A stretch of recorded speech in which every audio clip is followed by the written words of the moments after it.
मारण क्रिया, जो कि सबसे डेंजरस क्रिया होती है कि आप ब्लैक मैजिक से किसी को मरवा रहे हैं, और ये बहुत कॉमन है। भगवान के हिसाब से अगर बात करूँ तो हम सब एक एज लिखवा के आए हैं अपनी, वो इंसान ने जीनी है।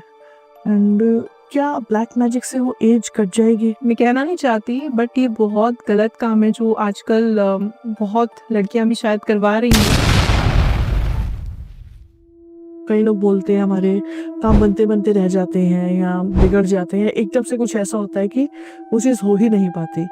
तो ये क्या ये ब्लैक मैजिक के सिम्टम्स हैं? देखिए, इट डिपेंड्स। ब्लैक मैजिक कभी कभार आपकी दशा महादशा सपोर्ट नहीं कर रही होती और आपके काम नहीं बनते, तो एक एस्पेक्ट ये होता है, तो ये हमें चेक करना पड़ता है। लेकिन बहुत अभी रिसेंटली बहुत से ऐसे केसेस हैं जहाँ पर मेरे क्लाइंट्स मेरे पास एक प्रॉब्लम को लेकर आए एंड व्हेन वी चेक्ड तो उनके ऊपर ब्लैक मैजिक किया हुआ था। अब कैसे हम डिफरेंशिएट करें कि ये ब्लैक मैजिक है कि नहीं? हाँ जी। राइट, तो मैं आपसे कुछ शॉर्ट सिम्टम्स शेयर कर रही हूँ जिससे आप पता कर सकते हैं और मतलब जिससे अंदाजा लगा सकते हैं कि ये ब्लैक मैजिक हो सकता है कि नहीं, और फिर आप किसी स्पेशलिस्ट से जरूर चेक करवाएं। तो ये कुछ सिम्टम्स हैं, खून के छींटे आना विदाउट एनी नोन रीजंस, जैसे आपको कहीं चोट नहीं लगी बट आपको खून के छींटे दिख रहे हैं अपनी बेडशीट पे या वॉशिंग मशीन पे या कहीं भी, तो थोड़ा सा आपको कॉशियस होना चाहिए। फिर द सेकेंड सिम्टम इज कि आपके जो इलेक्ट्रॉनिक डिवाइसेस हैं एक के बाद एक खराब हो रहे हैं, that is activation of Rahu energies. तो मैं इसमें वास्तु और थोड़ा एस्ट्रोलॉजी वाइज भी बात करूंगी कब और कैसे होता है।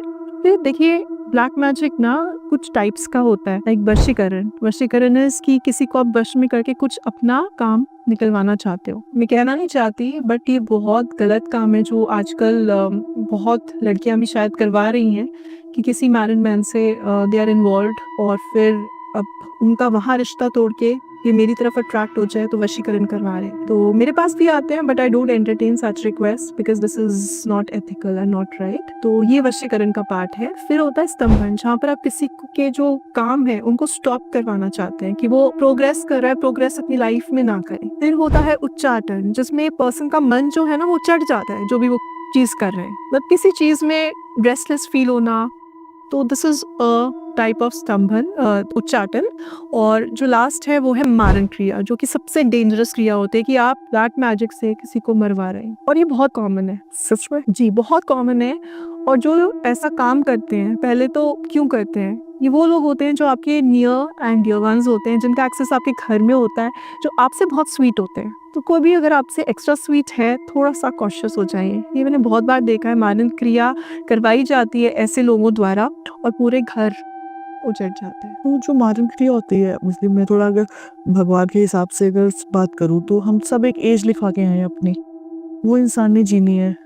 एंड क्या ब्लैक मैजिक से वो एज कट जाएगी? जी, मैंने अपने एक personal one of the personal experiences में हुआ है और उसके बेस पे ही बोल रही हूँ कि यस, अगर कुछ कर्मास ऐसे आ जाते हैं, वैसे तो देखिए कर्मास ही है, प्रारब्ध है, कहीं ना कहीं किसी लाइफ टाइम में हो सकता है हमने ऐसा किसी के साथ किया और वो हमारे साथ कर्म आगे आ गया। बट ये सही है कि पर्सन जिसकी लाइफ सपोज 75 ईयर्स थी उसके ऊपर किया जाता है, अभी किया जाता है, ही इज अराउंड 60, तो और वो मारण क्रिया करवाई जा रही है, तो पॉसिबिलिटी है कि उनके जो 15 साल थे वो कट गए हैं, या फिर उस पर्सन के कर्म इतने अच्छे हैं कि जो 15 साल में दुख सुख उन्होंने भोगने थे वो कट के किसी के द्वारा मारण क्रिया की गई और अब उनका जो ये स्पैन था वो खत्म ही हो गया। फॉर दैट सोल शायद ये अच्छा हुआ, but for the family members ये शायद बुरा हुआ। ऐसे ये चीजें वर्क करती है। बट एक चीज मैं यहाँ कहना चाहूंगी कि out of jealousy, out of greed, अगर आप किसी के ऊपर ब्लैक मैजिक करवा रहे हैं तो मत करवाइए, क्योंकि लॉ ऑफ कर्मा क्या कहता है कि जो हम एनर्जी यूनिवर्स में सेंड आउट करते हैं वही एनर्जी 3 टाइम्स हमारे पास आती है, और जो ये काम करते हैं उनकी 13 जनरेशंस सफर करती हैं। तो वो जो मोमेंटरी आपका एक्साइटमेंट में कि इसका बुरा हो जाए और ग्रीड की वजह से ये होता है, इविल आई, जेलसी, ये सब चीजें इन चीजों की वजह से होती है, जो तो थोड़ा सावधान हो जाइए, क्योंकि ये चीजें आप पर भी कभी ना कभी लौट कर जरूर आए।